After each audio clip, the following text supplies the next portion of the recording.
Es escritor, es periodista, es guionista, ha sido ocasional conductor de televisión, ha trabajado en esta casa en más de una oportunidad y desde el año 2020 es el director de la Biblioteca Nacional Mariano Moreno. Juan Sasturain, muchísimas gracias por conversar con nosotros esta noche aquí en 40 años de democracia. Tu participación, digo, como autor, como periodista, obviamente empezó antes de 1983, pero ¿qué recordás de vos mismo de ese fin del 83, del retorno de la democracia? ¿Quién eras, qué estabas haciendo y qué expectativa te generaba el retorno de la democracia? Bueno, laburaba en los medios, Marcelo.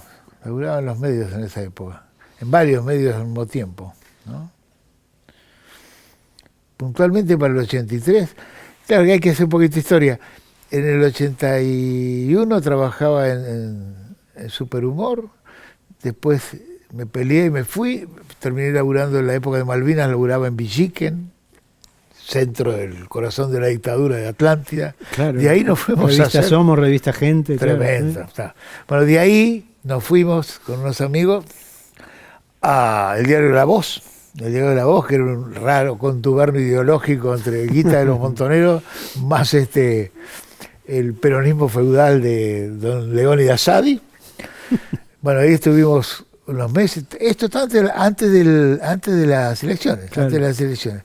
Y de ahí nos fuimos, con algunos compañeros, a fundar la revista Feriado Nacional, con la cual pensábamos desbancar a Humor desde la perspectiva de una revista de humor Nacan Pop, peronista, que acompaña. Bueno, saludablemente visto a la perspectiva, perdimos las elecciones, ganó Alfonsín, el proyecto de Feriado Nacional se acabó, con tan buenos compañeros, tan buenos amigos, y bueno, después a buscar nuevos laburos entonces. Todavía no había entrado a la Urraca, pero estaba escribiendo en muchos lados. Escribía en Feriado Nacional, en Medios y Comunicación, una revista muy linda de aquella época. Raúl Barreiro. Muy linda, muy linda. Y colaboraba en todas partes que podía, ¿no? ¿Y cuál era tu expectativa con respecto a la democracia que volvía? ¿Le tenías fe? Sí, estábamos muy contentos. Te cuento una anécdota que indica además cuál era el clima general de expectativa, ¿no? Con qué cosas se podía joder y con qué no. Es decir, cuál era la expectativa social. Cuando sacamos un número de Feriado Nacional, y después no hablo más de la revista, sacamos un número de Feriado Nacional después de las elecciones. Se llamaba La Democracia al Desnudo. Hicimos unos afiches que llenamos la ciudad con esos afiches. Muy lindo. El afiche era la ceremonia de la entrega del bastón de mando, Viñones, Alfonsín, un granadero, todos en bola, ¿no? El granadero que estaba al frente estaba así con la espada que lo cubría. Nos pareció una idea brillante. No vendimos nada. Con campaña publicitaria y todo, y no vendieron nada. No, porque había cosas con las que no se jodía, ¿no? La democracia es una cosa muy seria. Nosotros podíamos hacer chistes, que habíamos perdido con esto, con lo otro, joder con Alfonsín, hablar de Luder, Herminio, lo que quieras. Pero con el hecho democrático, no se jodía, ¿eh? Con lo que había costado, con todo lo que teníamos ahí, con eso no se jodía, ¿no? Es un dato, ¿no? Sí, claro. Una de tus historietas más recordadas como guionista es Perramus. Sí. Y en una de las páginas de Perramus vos ponías una frase que decía: el olvido nunca es inocente. Uh-huh. ¿Seguís pensando lo mismo? Claro que sí. Y Perramus lo escribí en el 82, lo empecé a escribir en el 82, exactamente. El viejo Brecha me había pedido una historieta de aventuras, porque él no, viste que Brecha en esa época ya era un monstruo reconocido, pero usted, maestro, es extraordinario, pero no, lo que usted hace es muy difícil, no lo podemos publicar. Entonces tenía toda una segunda mano, más, no digamos comercial, pero más de un dibujo más llano, más Vitonervio, digamos, claro, más al estilo clásico, que era la que vendía fácilmente en Europa, y con eso, bueno, mientras hacía las grandes cosas, el Drácula, todo. Uh-huh. Entonces, me pide a mí pues se había quedado sin Carlitos Trillo y sin Guille Sacomano, sin Geno Díaz, que le escribían. Decía, Juan, me tenía a mano ahí. Juan, ¿por qué no me escribís un guión? Yo nunca había escrito un guión. Entonces le mandé las primeras páginas de Perramo. Otra que aventura liviana. Era un ejercicio qué sé yo, no sé cómo decirlo, de expiación de algún modo, ¿no? Es alguien que elige el olvido para sacarse de encima la culpa, ¿no? La culpa del abandono, ¿no? Haber abandonado a los suyos. No es un traidor, es un cobarde, alguien que en el momento del desafío arrugó. Entonces elige el olvido y deja de ser él. Por eso es Perramo, porque es lo que dice la pilcha, nada más. Bueno, ese es el sentimiento que uno tenía en ese momento de transición, ¿no? Tenías todo el pasado a tus espaldas, es un pasado tremendo, doloroso y mucho horizonte en el porvenir, pero un pasado que no éramos pendejos, ya teníamos 30 y pico años, ¿eh? Yo soy del 45, así que no sos un pibe a esa altura, ¿no? Recién recordabas ese momento en el que descubriste que para la gente con la democracia no se podía joder. Exacto. Digo, tantos años después, ¿no encontrás alguna relación entre estos olvidos culposos y deliberados y la situación política en la que estamos hoy? Ni hablar, todo el tiempo. No se puede decir que es lo mismo, y no sé si la historia se repite como tragedia, como comedia, como farsa o como payasada trágica. Pero sí, es evidente que todo el tiempo olvidamos, ¿no? Y al mismo tiempo nos resulta insoportable cuando nos toca otra vez la vuelta cíclica del eterno retorno, decir, otra vez caímos en la misma. Totalmente, Marcelo, pero bueno, hay que tener una visión, bueno, nos pondríamos borgianos, pero bueno, es así, ¿Por qué no? Hay que pensar. Hay que pensar que esas cosas pasan y siempre han pasado y no necesariamente está mal. Es la manera que las cosas suceden. Eso son los comportamientos sociales, ¿no? Son los comportamientos más o menos manipulados. Eso es otro, son 10 guitas o 90 guitas aparte, ¿no? La manipulación, la mentira, todo lo que vivimos cotidianamente ahora, ¿no? En este momento y en otros momentos, pero en este momento alevosamente. Pero sí, la historia transcurre para ser, de algún modo también, es una maestra a la que nadie le presta atención, pareciera, ¿no? Somos todos malos alumnos. Recién me comentabas que habías pasado la guerra de las Malvinas trabajando en Villiquen. Sí. Pasaste los primeros tiempos de la democracia, las primeras temporadas de la democracia, dirigiendo la revista de historieta Fierro en su época de oro. Digo, también debió ser un lugar particular como ventana para ver qué era lo que estaba pasando en esos primeros tiempos de la democracia, ¿no? Sí, Fierro nació en septiembre del 84, plena primavera alfonsinista, en el mejor sentido de la palabra, plena primavera. Esos momentos en que la sociedad tiene conciencia, o por lo menos hay una convicción de que lo que viene tiene que ser mejor de lo que quedó atrás. Y ahí funciona el olvido también, la necesidad de...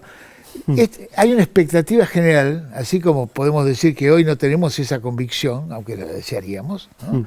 En términos políticos, lo que esperaba, lo que venía, tenía que ser mejor, ¿no? Entonces, productos como una revista como Fierro, como tantas otras cosas, son muy fenómenos de ese momento. Había expectativa, cayó en el momento justo para lo que la gente estaba esperando, después de la oscuridad, ¿no? ¿Y qué pensás que tenía para aportar la historieta, digamos, como forma y como género a ese proceso de una democracia incipiente que, por ejemplo, no lo encontrabas en otro lado, ni en el cine, ni en la literatura? Y bueno, es que nuestra historieta tiene mucha, bueno, bien lo sabés vos, Marcelo, nuestra historieta, como otra forma de la cultura popular, tiene una trayectoria muy poderosa en la Argentina. En toda la lengua es el lugar donde las historietas, como otras formas de expresión, narrativas sobre todo,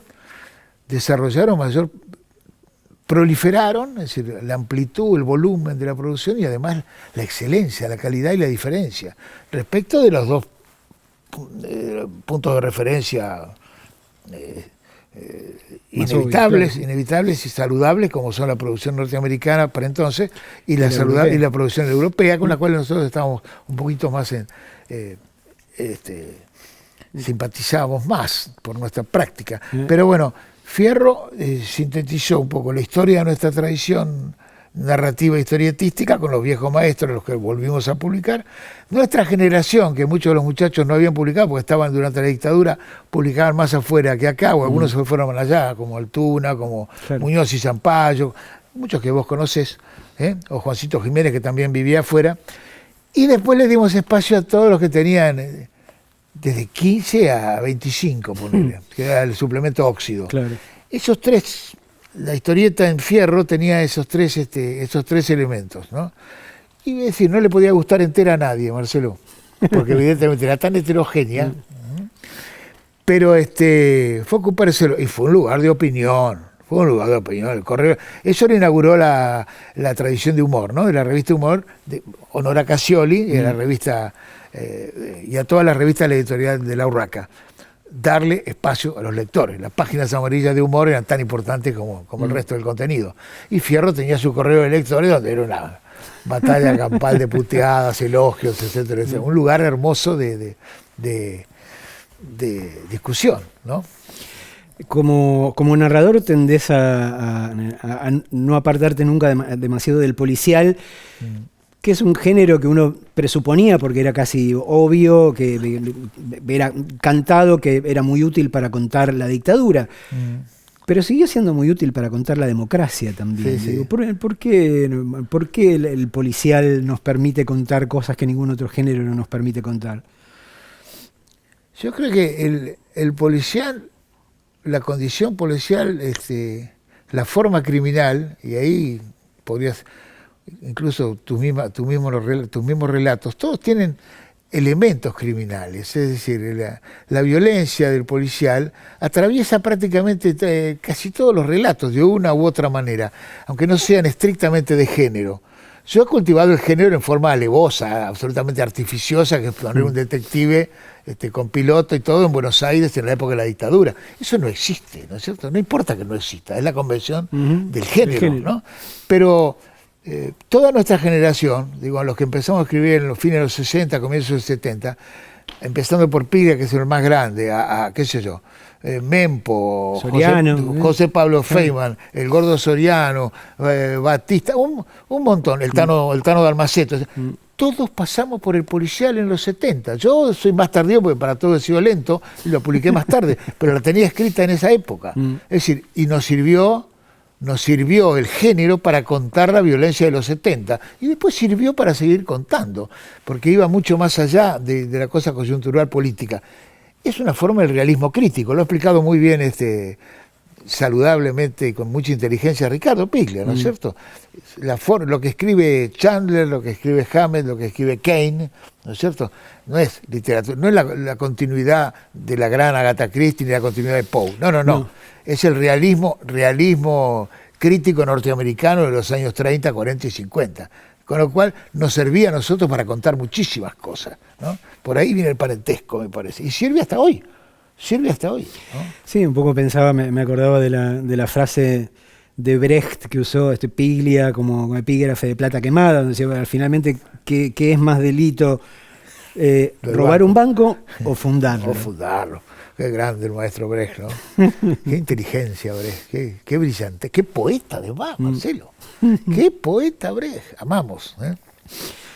Hablando de poetas, en una entrevista sugeriste que no debíamos regalarle a Borges a la derecha.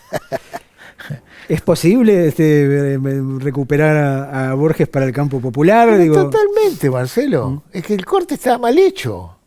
Vos cuando ves que hay algo que no funciona, siempre pasó, las dos figuras emblemáticas de que el corte estaba mal hecho, o que todos sentían que ahí pasaba algo más, son Borges y Evita. Digamos, la izquierda tradicional, o la izquierda del progresismo en general, decía, ¿cómo puede ser que Evita, que era revolucionaria, no como Perón, comillas para todo, ¿no? Sí, claro.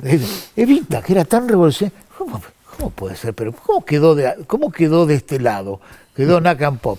Y nosotros, ¿cómo le vamos a regalar a los energúmenos, ¿no es cierto?, a los ultramontanos, al escritor mayor de la lengua castellana del siglo, ¿no es cierto?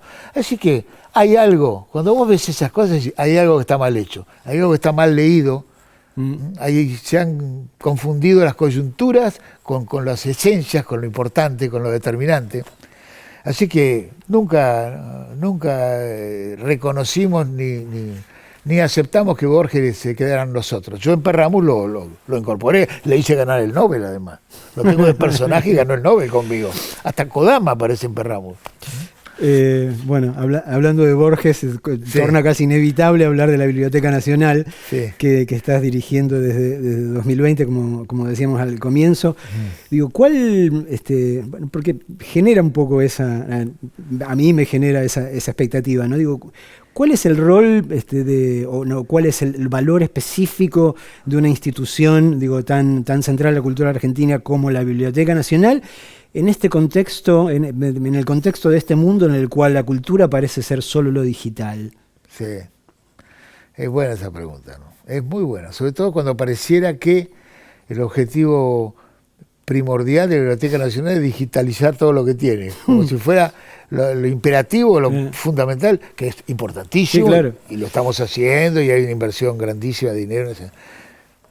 Pero los libros no se hicieron para ser digitalizados, se hicieron para ser leídos. Ese es el problema. El problema lo dijo Martín Cohen el otro día cuando la inauguración de la Feria del Libro, ¿no? En su momento, en la inauguración de la Feria del Libro. Martín puso el eje, así como Sacomano lo había puesto en otro lugar muy efectivo la vez anterior, esta vez Martín habló del lector. Hay editoriales, hay muchísimos escritores, no dijo que había demasiados, pero dijo que había mucha vocación de escritor. Pero lo que necesitamos es leer, todos necesitamos leer, lo que se necesita es lectores. Entonces, como dice mi compañero Guillermo David, que es el director de Cultura, la tarea de la Biblioteca Nacional, además de preservar el patrimonio y todas esas cosas que son tan valiosas, porque tenemos millones de libros muy hermosos, es generar lectores críticos. Generar lectores, nuevos lectores, para eso estamos, ¿no? Y esa es la tarea, no importa el soporte, ahí seamos menos rigurosos. Amamos el libro, bueno, pero es una marca generacional, pero los soportes no importan, pero el hecho de la lectura silenciosa, ¿qué es leer? Estar durante determinada cantidad de tiempo concentrado en una sola cosa, sin poder hacer otra, Es una tarea que leer no se parece casi a nada, a dormir y ir al baño. Que estás solo haciendo una sola cosa. Por eso leemos en la cama, en detalles, ¿no? Pero es así. Entonces, generar lectores críticos, esa es la tarea última. En fin. Juan, ¿cómo ves este tiempo que estamos atravesando? Digo, ¿qué clase de historia o qué clase de género le quedaría mejor a este momento de la Argentina? No sé, es un momento para la incorrección del negrito contra la rosa, ¿no? Claro. ¿Pensás, Marcelo, te imaginás que los cuentos del negro ahora no podía publicar? Es tremendo eso, ¿eh? Porque cuando hablamos de estos tiempos, no hablamos solamente de estos tiempos, de la mentira institucionalizada, etcétera, sino también estamos hablando de todos esos, de la cultura de la cancelación, todo eso. Se achica mucho el margen de qué hay como decir en algunos aspectos, ¿no? El negro es un hermoso ejemplo, ¿no? ¿Qué tipo de sociedad estamos construyendo? ¿Qué tipo de sentido común estamos construyendo? El mismo razonamiento que con Borges, que el negro sería prácticamente impublicable. ¿Cómo puede ser? ¿En serio? Sí, claro. ¿En serio, no? ¿Qué lectura tan cuadrada y poco perspicaz hace que cierto tipo de riqueza históricamente situada, socialmente situada, tengamos que prescindir de ella o la miremos bajo sospecha, tengamos miedo de postularla? En ese sentido, el miedo es el único enemigo a vencer, como siempre, ¿no? Y acá hay un miedo también, en última instancia, a tocar cosas, ¿no? Parece todo forrado, ¿no? Es la era del forro en ese sentido, ¿no? Muchísimas gracias, Juan Sasturain, por acompañarnos esta noche. Bueno, me encanta haber terminado con eso, con una frase tan contundente como la era del forro. Perfecto. Bueno, gracias. Muchas gracias. A vos.